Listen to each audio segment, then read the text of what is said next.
conseguiram vender um jogador de 27 anos que tem um histórico de lesão, como você falou, que não é muito confiável, tudo bem que foi um pedido do Renato e tudo mais, por 44 milhões de reais de total da operação que o Vene trouxe, e um jogador que foi contratado por essa cifra só porque o Santos sabia da necessidade do Fluminense de levar um jogador para a Copa do Mundo de Clubes.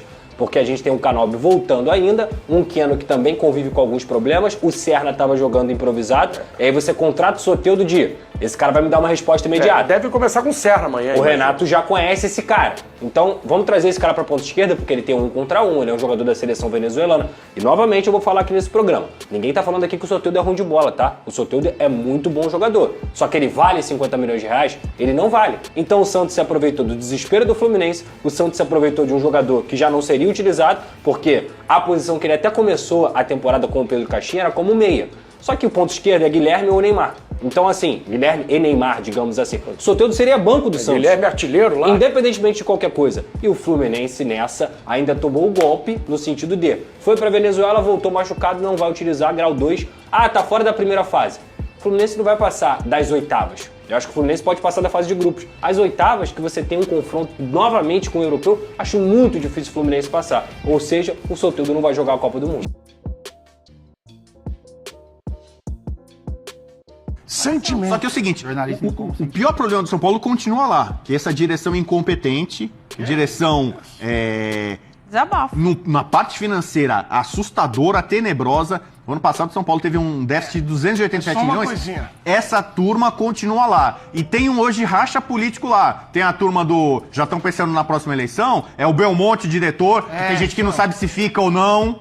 Hoje, ele tá enfraquecido. O Outen, que é o cara do conselho, é o outro candidato. Parece que o Casares está começando a apoiar o Outen contra o Belmonte. Então tem problema. O Rui Costa estava falando que podia sair, que é diretor. Então a diretoria do São Paulo, que já é complicada, junta, tá meio já fragmentando, entendeu? E agora, isso é um problema.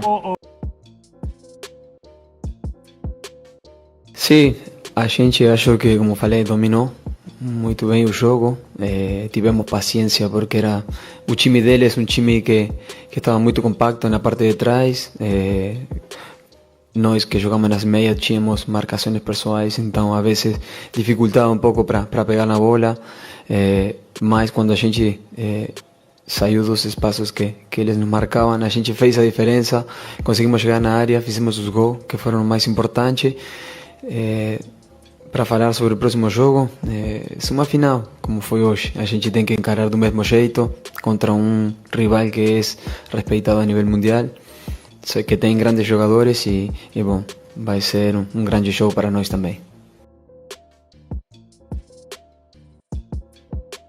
A gente faz críticas muitas vezes aos jogadores, a gente critica a preparação física, a gente critica muitas vezes a gestão do futebol, mas a gente nunca critica um empresário por não conseguir colocar o jogador no mercado que o jogador deseja.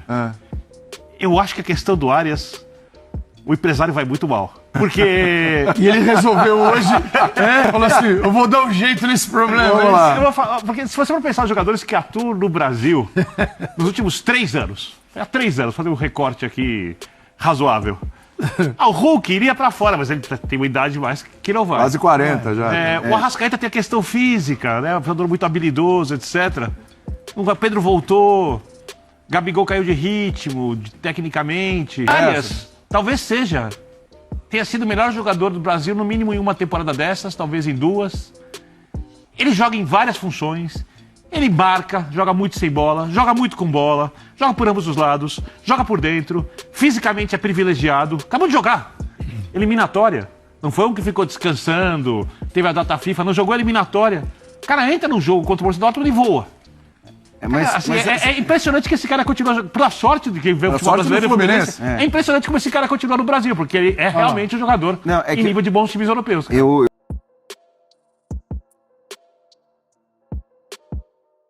O Jorginho mostrou ontem como se separam os homens dos meninos. Por quê?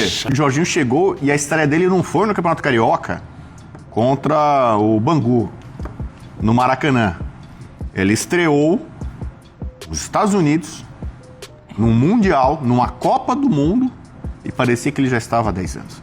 Então ontem ele pegou o terno dele, entrou em campo com terno, jogou de terno, Pegou a bola, botou embaixo do braço. Você é um artista. Falou, vamos jogar bola.